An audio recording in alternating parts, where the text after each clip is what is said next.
He asked for a meal, but the waiters brought him a terrified alien girl instead. I entered the silent diner beneath flickering neon light, feeling the weariness of long road clinging to my bones like stubborn dust. My boots scraped across cracked tiles as I approached the counter hoping for hot stew and quiet rest. A gaunt waiter with sunken cheeks approached with stiff posture and hollow smile that did not reach his eyes. "Seat yourself, sir," he said with voice as dry as sand. I settled into booth near window watching distant stars above empty highway that stretched across barren landscape like endless scar. My journey had lasted many suns without true pause, for I searched for purpose, without clue of where to find it. Tonight I wished only for warmth within my belly. The waiter returned with stained notepad. "What shall I bring?"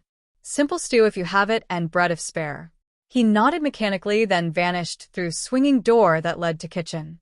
I leaned back, exhaling slowly. Air held faint scent of rust and sour milk. Old jukebox stood silent in corner collecting dust. Only whisper of wind against glass broke stillness. Minutes crawled past like wounded beasts. My stomach growled loud. At last, door swung open. Yet instead of tray with stew, two pale attendants emerged carrying not food but figure draped in thin blanket.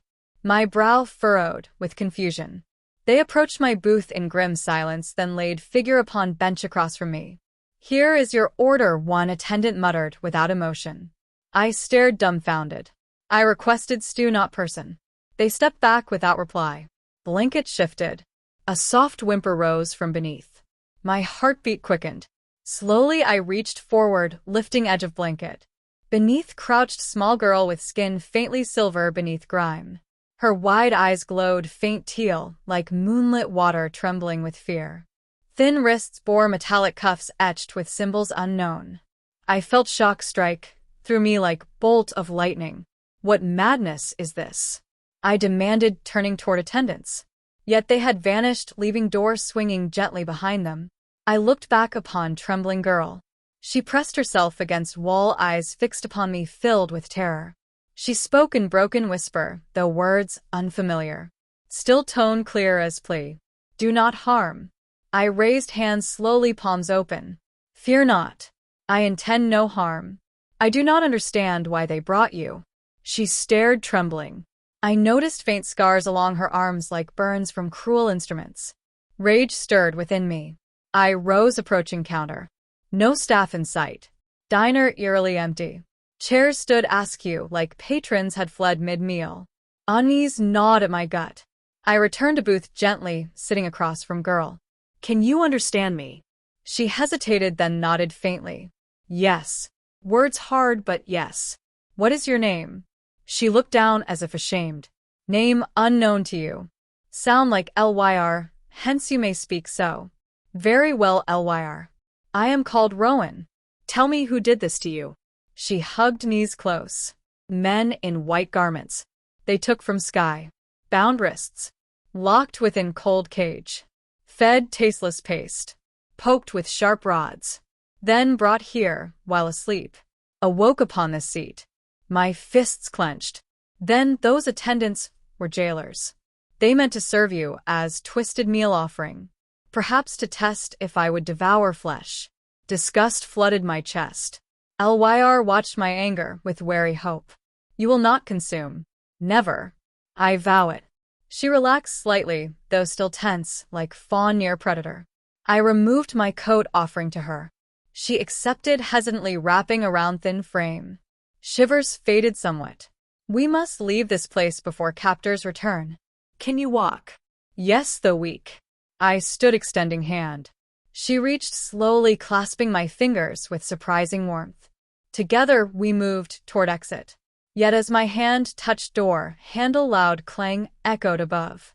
Metal shutters descended, covering windows. Lights flickered blood red. Mechanical voice thundered from ceiling. Subject transfer unauthorized. Neutralization protocol engaged. Lyr gasped, clinging tighter. I drew her behind me, scanning for threat. Panels slid open within walls, revealing turrets shaped like metallic serpents with glowing tips. They swiveled toward us. "Run," I shouted, pulling Lyr toward aisle between tables. First turret fired bolt of searing light striking booth turning vinyl to molten slag. Heat washed across my back. We dove behind counter. LYR trembled violently. They intend death, she cried. Not while I draw breath. I searched frantically. Found metal pipe beneath counter, likely used for repairs. Gripping tightly, I waited until nearest turret paused between shots, then leapt forward swinging with all might. Pipe crashed against its casing, sending sparks. Device shuddered, then fell limp. Others targeted me. Bolts blasted tiles near feet. I rolled, grabbing fallen tray using as crude shield.